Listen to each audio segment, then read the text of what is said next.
আসসালামু আলাইকুম প্রিয় ফুটবল প্রেমী। নেশনস লিগের কোয়ার্টার ফাইনালের প্রথম লেগে জমজমাট লড়াইয়ে প্রত্যাশিত দলগুলোর জয় পায়নি কেউই। ফলে নেশনস লিগের কোয়ার্টার ফাইনালের দ্বিতীয় লেগ যে আরও বেশি খোরাদার হতে চলেছে, আরও বেশি ধামাকাদার হতে চলেছে, সেটা সহজেই অনুমান করা যায়। ভক্তের কাছে গুরুর অসহায় আত্মসমর্পণ, উড়ন্ত ফ্রান্সের হঠাৎ পতন, লিড ধরে রাখতে না পারায় ইতালির হার, অন্য ম্যাচে 10 জনের নেদারল্যান্ডসের কাছে কোনো রকমে পরাজয় এড়ানো লামিনে ইয়ামালের স্প্যান, এসব নিয়েই সাজানো হয়েছে ফুটবল প্লাস এর নতুন পর্ব। কোপেনহেগেনের পার্কেন স্টেডিয়ামে ম্যাচটি মোটেও ভালো যায়নি পর্তুগিজ তারকা ক্রিশ্চিয়ানো রোনালদোর। কোয়ার্টার ফাইনালে প্রথম লেগে তার দল ডেনমার্কের কাছে হেরেছে 1-0 গোলে। ম্যাচের 78তম মিনিটে ড্যানিশদের হয়ে জয়সূচক গোলটি করেন রাসমাস হজল্যান্ড। গোলটি পেতে বিশেষ কোনো পরিশ্রমও করতে হয়নি তাদের, কয়েকটি ভালো পাস খেলতে হয়েছে শুধু। গোলের সে দৃশ্য CR7 অসহায়ের মতো তাকিয়ে দেখেছেন। গোলের উদযাপন আরও বাড়তি মাত্রা যুক্ত করে হজল্যান্ড রোনালদোর করা ট্রেডমার্ক উদযাপন সিও দিয়ে আনন্দে মেতেছেন। অবশ্য উদযাপনটি CR7কে কটাক্ষ করতে নয়, কেননা হজল্যান্ড ক্রিশ্চিয়ানো রোনালদোর বড় ভক্ত।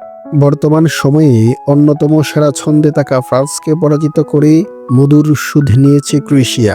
2018 সালের বিশ্বকাপ ফাইনালে এই ফ্রান্সের কাছেই হেরে স্বপ্নভঙ্গ হয়েছিল তাদের। এবার Kylian Mbappe, Ousmane Dembele, Bradley বারকোলাদের উড়ন্ত ফ্রান্সকে 2-0 গোলে ভূপাতিত করেছে ক্রোয়াটরা, যা সত্যিই অবাক করেছে ফুটবল ভক্তদের। তবে ফরাসি গোলকিপার মাইক মাইগনান দারুণ কিছু সেভ দিয়েছেন, তা না হলে ব্যবধান আরও বাড়তে পারত, যার মধ্যে একটি পেনাল্টিও ছিল। ইতালির সান সিরোয় স্বাগতিকদের বিপক্ষে পিছিয়ে পড়েও 2-1 গোলের জয় পেয়েছে জার্মানি। প্রথমার্ধেই পিছিয়ে পড়া জার্মানির গোল দুটি এসেছে দ্বিতীয়ার্ধে।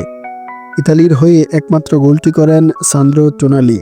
বিরতি থেকে ফিরে 49তম মিনিটে সমতাসূচক গোলটি করেন টিম ক্লাইন্ডাইস্ট।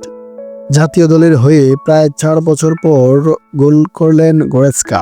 76তম মিনিটে জয়সূচক এ গোলটি করেন এই জার্মান। রাতের আরেক ম্যাচে রটারডামের ডি কুইপ স্টেডিয়ামে নিকো উইলিয়ামস এর গোলে এগিয়ে যায় স্পেন। হল্যান্ডের শক্তিশালী ডিফেন্স ভাঙতে সময় লাগে মাত্র 9 মিনিট। তবে দারুণ সব আক্রমণ পাল্টা আক্রমণে এগিয়ে যাওয়া ম্যাচ সমতায় ফেরান ডাচ ফরওয়ার্ড কোডি গ্যাকপো। তৃতীয়ার্ধের শুরুতেই রেইডার্সের গোলে লিড পায় নেদারল্যান্ডস। ম্যাচে পিছিয়ে পড়ায়ও আক্রমণের ধার বাড়াতে থাকে লামিনে ইয়ামালরা, তবে কিছুতেই যেন কাজের কাজ হয়ে উঠছিল না। শেষ মুহূর্তের ধামাকায় হার এড়াতে সক্ষম হয় স্পেন। যোগ করার সময়ে সমতাসূচক গোলটি করেন মাইক মেরিনো। নেশনস লিগের দ্বিতীয় লেগ বাংলাদেশ সময় রবিবার রাতে অনুষ্ঠিত হবে। দেখার আমন্ত্রণ জানিয়ে শেষ করছি। ফুটবল ভালোবাসুন, উপভোগ করুন সেরা সময়। আল্লাহ হাফেজ।